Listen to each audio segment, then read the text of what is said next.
स्वागत है आपका एकलव्य स्नातक पर।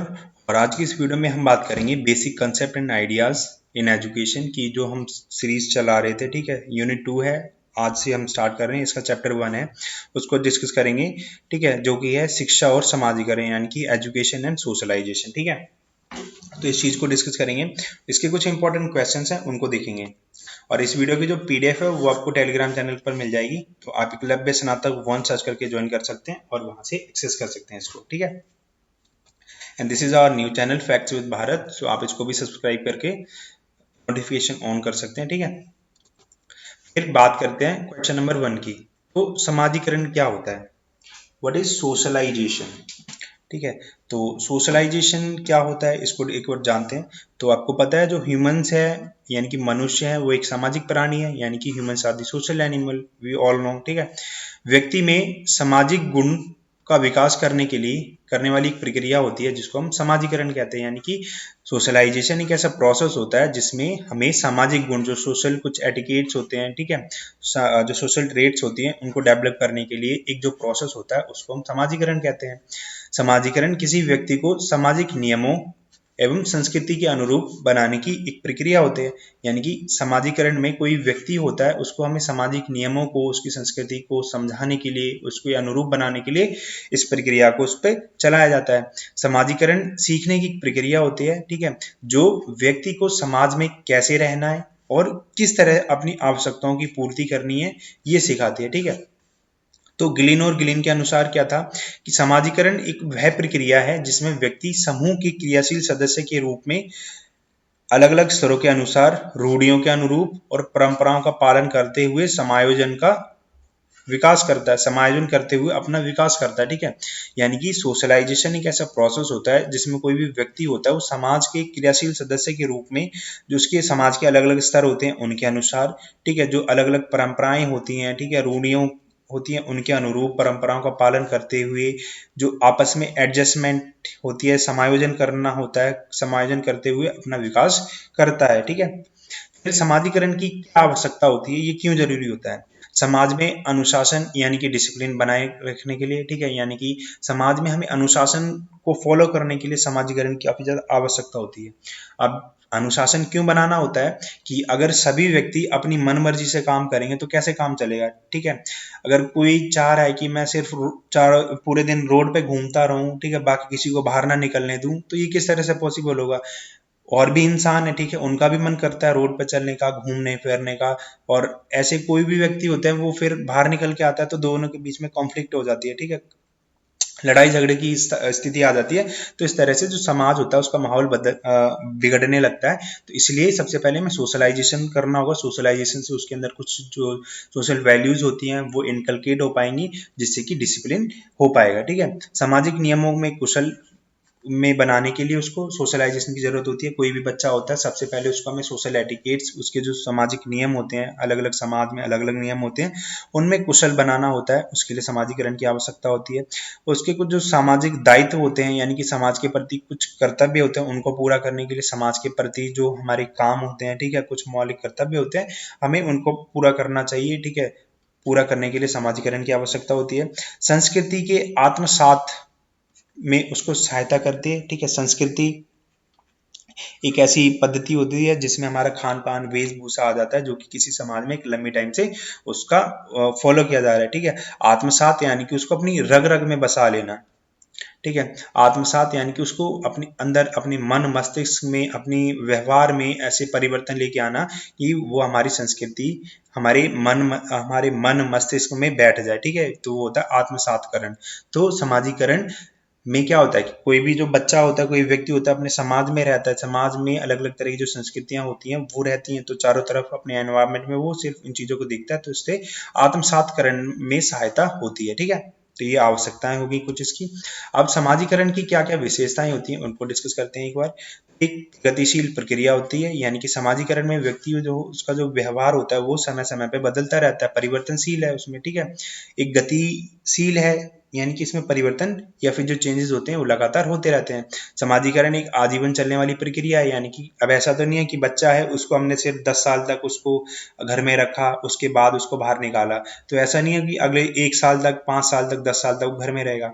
अब जब तक उसको अपनी जिंदगी जीनी है, ठीक है, 50 साल, 60 साल, 70 साल तक वो जब तक इस समाज में रहेगा, तो वो कुछ ना कुछ उसमें सीखता रहेगा, ठीक है। समाज के अलग अलग जो नियम होते हैं उसमें भी परिवर्तन आते हैं, ठीक है। उन नियमों को सीखेगा, समाज का जो माहौल बदलता है उस चीज को सीखेगा, ठीक है, अपने दायित्वों को पूरा करेगा, ठीक है। तो इस तरह से ये जो पूरी प्रक्रिया होती है वो आजीवन चलने वाली एक प्रक्रिया होती है, सीखने की एक प्रक्रिया होती है, ठीक है। यानी कि अब ऐसा तो नहीं है कि कुछ वैल्यूज थी उसको हमने 20 साल तक सीख लिया, उसके बाद में हम कुछ सीखेंगे ही नहीं। समाज में कुछ परिवर्तन होते हैं, ठीक है, नए नियम कानून बनते हैं, हमारी जो अगली पीढ़ी आती है हमें उसके अनुरूप अपने आप को ढालना होता है, ढालने की भी एक प्रक्रिया होती है। तो उस चीज को हमें सीखना पड़ता है, तो वो भी एक पार्ट होता है सोशलाइजेशन का। व्यक्ति को सामाजिक बनाने की प्रक्रिया होती है। एक काफी ज्यादा फेमस लाइन है कि जो कोई भी मनुष्य का बच्चा होता है वो जानवर होता है, ठीक है। हमें उसकी ट्रेनिंग देनी होती है कि उसको हम मनुष्य का बच्चा बना सके। तो उसको मनुष्य का बच्चा बनाने के लिए वो एक जो प्रक्रिया होती है वो एक सामाजिकरण की प्रक्रिया होती है, ठीक है।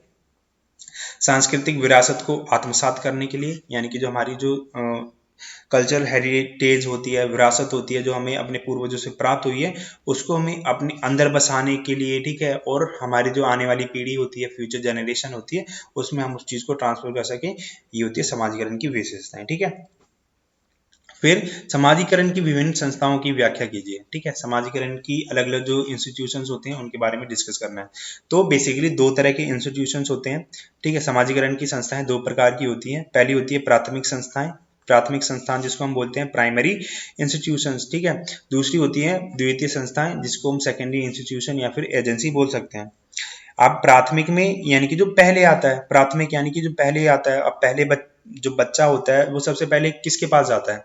अपने घर, अपने परिवार, अपने दोस्तों के पास, आस पड़ोस में बच्चा रहता है, ठीक है। तो ये आ जाते हैं इसकी प्राइमरी संस्थान में, यानी कि जो प्राइमरी एजेंसीज होती हैं उसमें घर आ जाता है बच्चे का, उसका परिवार आ जाता है, मित्र आ जाते हैं, और उसके आस पड़ोस यानी कि जो नेबर वाला एरिया होता है वो इसके अंदर आ जाता है। अब द्वितीय यानी कि दूसरे स्तर पर, अब बच्चा घर से अपने आस पड़ोस से निकलेगा तो वो कहाँ पे जाएगा? स्कूल में जाएगा। वो समाज में मीडिया के द्वारा आपस में कनेक्ट होगा। धार्मिक जो संस्थाएं होती हैं, मंदिर होती है, मस्जिद होती है, ठीक है, इनके द्वारा भी अपने आसपास में अपने समाज के लोगों से उसका जुड़ाव होगा, ठीक है। तो इस तरह से उसका सोशलाइजेशन होगा। अब इनकी जो रोल होता है एक बार उनको डिस्कस करते हैं अच्छे से, ठीक है। सोशलाइजेशन में परिवार की क्या भूमिका होती है? तो समाजीकरण की प्रक्रिया बालक के घर से ही शुरू होती है, ठीक है। यानी कि कोई भी जो बच्चा होता है उसका जन्म सबसे पहले होता है, ठीक है। तो जन्म उसका घर से ही होता है, ठीक है। तो घर को समाजीकरण की प्रथम पाठशाला कहा जाता है। ये जो लाइन है वो मैंने आपको लास्ट क्लास में भी बताई थी जब हमने जो वैल्यूज डेवलपमेंट का जो चैप्टर था उसको पढ़ा था, ठीक है। फिर घर के प्रत्येक सदस्य को इसमें अपना योगदान देना होता है, यानी कि सभी इसमें कंट्रीब्यूशन करते हैं कि बच्चे को सामाजिक नियम होते हैं, ठीक है, नियम कायदे कानून होते हैं, उनको सिखाया जा सके। तो बालक की जो माता होती है समाजीकरण के लिए उसकी प्रथम शिक्षिका कहलाती है, ठीक है, ये भी बात हो चुकी है। बालक बहुत से सामाजिक गुणों को घर परिवार के सदस्यों द्वारा आपस में किए गए व्यवहार को देखकर सीखता है, यानी कि बच्चे के आसपास में जो भी एनवायरनमेंट चल रहा है बच्चा उसी को ऑब्जर्व करेगा और उन्हीं चीजों को अपने अंदर लेने की कोशिश करेगा, यानी कि उसको एक्विजिशन करेगा, ठीक है। बच्चा उन चीजों को नकल करेगा, उसको अपने अंदर कॉपी करने की कोशिश करेगा, ठीक है। तो जो बच्चा होता है घर परिवार में अपने 5 साल तक रहता है, ठीक है। अब जब वो 5 साल तक अपने घर में रहा है तो घर के माहौल से अब वो बाहर निकलता है। बाहर निकलने के बाद वो कहाँ पे जाएगा? सबसे पहले अपने स्कूल के अंदर जाएगा, ठीक है। अब देखते हैं विद्यालय, यानी कि जो बच्चे का स्कूल होता है उसकी क्या भूमिका होती है। तो जो बच्चा होता है अपने घर में समाजीकरण औपचारिक तरीके से, सॉरी, अनौपचारिक तरीके से होता है, ठीक है। ये है, यहाँ पे आप अनौपचारिक कर लेना इसको, ठीक है। यानी कि उस पे कुछ ऐसे कायदे कानून स्ट्रिक्ट फॉलो नहीं, उस पे लागू नहीं किए जाते हैं, यानी कि उसका जो समाजीकरण होता है वो अनौपचारिक तरीके से होता है। तो विद्यालय में औपचारिक तरीकों से सामाजिक जो गुण होते हैं उनका विकास किया जाता है, ठीक है। औपचारिक तरीके से सामाजिक गुणों का विकास किया जाता है, यानी कुछ नियम कायदे कानून स्कूल के होते हैं, उनके द्वारा ही समाज के जो गुण होते हैं, ठीक है, समाज के नियम होते हैं, कानून होते हैं, उनका विकास किया जाता है।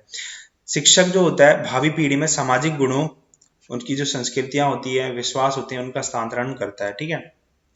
अब जो जॉन डीवी थे, एक एजुकेशनलिस्ट थे, उनके अनुसार क्या था कि जो विद्यालय होता है यानी कि जो स्कूल होता है वो हमारे समाज का एक छोटा सा लघु रूप होता है। अब ये ऐसा क्यों है? क्योंकि आप खुद देखो कि जो स्कूल होता है उसमें हम अलग अलग जो समाज होता है, समाज के अलग अलग जो वर्ग होते हैं वो एक जगह पे इकट्ठे होते हैं। उसमें सभी लोग की अपनी जो अलग अलग भाषाएं होती हैं, ठीक है, अलग अलग धर्म होते हैं, अलग अलग मत होते हैं, ठीक है, अलग अलग उसके विचार होते हैं। उन चीजों को हम एक कक्षा के अंदर, एक स्कूल के अंदर हम उसमें डालते हैं, तो वो भी एक तरह का समाज का एक लघु लघु रूप होता है। क्योंकि समाज में भी तो ऐसा ही होता है, समाज में अलग अलग धर्म के, अलग अलग जाति के, अलग अलग वर्ग के, अलग अलग भाषा क्षेत्र के लोग आपस में मिलजुल के रहते हैं। इसी तरह विद्यालय में भी जो बच्चे होते हैं वो भी अलग अलग धर्म, जाति, समाज, वर्ग से आते हैं। तो इस तरह से जो विद्यालय होता है समाज का एक लघु रूप होता है। ठीक है। फिर इसके बाद इसमें समाज की क्या भूमिका होती है, एक बार उसको डिस्कस करते हैं। तो विद्यालय और घर के बाद जो बालक का समाजीकरण होता है वो समुदाय के द्वारा किया जाता है। बिल्कुल ठीक है, क्योंकि बच्चा जो होता है सबसे ज्यादा टाइम अपने घर में निकालता है, घर के बाद अपने स्कूल में निकालता है। अब स्कूल के बाद, ठीक है, घर और स्कूल से फ्री होने के बाद बच्चा सबसे पहले कहाँ जाएगा? अपनी सोसाइटी में जाएगा, ठीक है, समाज में जाएगा, पार्क में जाएगा, बच्चों के साथ खेलेगा कूदेगा, अपनी गली मोहल्ले में मौज मस्ती करेगा। ठीक है। तो जब किसी समूह के सदस्य एक दूसरे के साथ मिलकर रहते हैं उसे समुदाय कहते हैं। ठीक है। यानी कि जब कुछ एक समूह होता है उसमें जितने भी सदस्य होते हैं एक दूसरे के साथ मिलकर रहते हैं तो उसे समुदाय कहते हैं। वह स्थान जहां विभिन्न संस्कृतियों, परंपराओं और मान्यताओं को मानने वाले लोग एक साथ प्रेम भाव और परस्पर आदर सम्मान से रहते हैं वो हमारा समाज होता है। ठीक है। समाज को बालक में गुणों को विकसित करने के लिए कुछ प्रमुख त्योहारों एवं विभिन्न आयोजनों का प्रबंध करना चाहिए। यानी कि अगर आप देखोगे जो फेस्टिवल सिस्टम होता है किसी भी समाज के अंदर में, तो वो एक ऐसा माध्यम होता है कि जिसमें जितने भी समाज के लोग होते हैं वो आपस में मिलजुल सकें। जैसे अभी अभी हमने होली सेलिब्रेट करी थी, तो होली सेलिब्रेट करने का भी एक मकसद यही था कि समाज में जो लोग होते हैं अपने कामों में इतना व्यस्त हो जाते हैं, ठीक है, तो हमें कुछ ऐसे त्योहारों का, कुछ ऐसे आयोजन होते हैं ऐसा प्रबंध करना चाहिए कि लोग आपस में एक दूसरे से मिलजुल सकें। होली होगी, दिवाली होगी, अलग अलग धर्म जो फेस्टिवल मनाए जाते हैं, त्योहार मनाए जाते हैं, वो इसीलिए मनाए जाते हैं कि लोग आपस में एक दूसरे से मिल सके, उनके अंदर जो प्रेम भाव होता है वो उसको बढ़ावा दिया जा सके, एक दूसरे का सम्मान कर सकें। तो इसलिए इन चीजों का आयोजन समाज के द्वारा समय समय पर किया जाता है। ठीक है। मीडिया होती है उसकी क्या भूमिका होती है, एक बार उसको भी डिस्कस करते हैं। तो मीडिया से तात्पर्य उन संसाधनों से है जो एक बड़ी समुदाय तक राष्ट्रीय, सामाजिक और स्थानीय महत्व की सूचनाओं को पहुंचाते हैं। ठीक है। यानी कि कुछ ऐसे संसाधन जो एक बड़े समुदाय, ठीक है, एक बड़े समुदाय तक राष्ट्रीय, सामाजिक, यानी कि जो हमारे समाज से संबंधित होती है, देश से संबंधित होती है, अलग अलग स्थान से संबंधित होती है, उनके महत्व की जो सूचनाएं होती हैं उनको पहुंचाते हैं। मीडिया का बालक के समाजीकरण में प्रत्यक्ष और अप्रत्यक्ष रूप से बालक के विकास में काफी ज्यादा उसका गहरा प्रभाव पड़ता है। अब आप ये देखो कि मीडिया सिर्फ यही नहीं है कि इलेक्ट्रॉनिक मीडिया, अब इसमें प्रिंट मीडिया भी आ जाती है। प्रिंट मीडिया के अंदर में जो बच्चा बुक पढ़ता है वो भी आ जाती है। अब तो बुक तो एक अप्रत्यक्ष रूप से उसको प्रभावित करती है, ठीक है, क्योंकि बुक में जो भी चीजें लिखी होंगी वो बच्चा उनको फॉलो करेगा। प्रत्यक्ष रूप से किस तरह की बच्चा टीवी देखता है, ठीक है, जो न्यूज सुनता है उनको देखता है, तो वो डायरेक्टली, और जो हमारी टेक्स्ट बुक होती है, न्यूज़पेपर पढ़ता है बच्चा, जो मैगजीन्स वगैरह होती हैं वो इनडायरेक्ट रूप से बच्चे को प्रभावित करती हैं।